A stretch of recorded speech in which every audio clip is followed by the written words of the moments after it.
there's a lot in me that needed my own identity. Doing something out of my comfort zone, strictly for myself, nobody else is benefiting but me, is huge. I drove in and just thought, this is it. This is where life changes.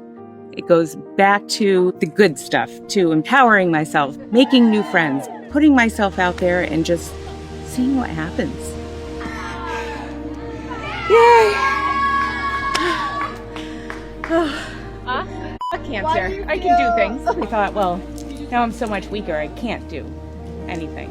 But I needed to do it. Great job. Yeah.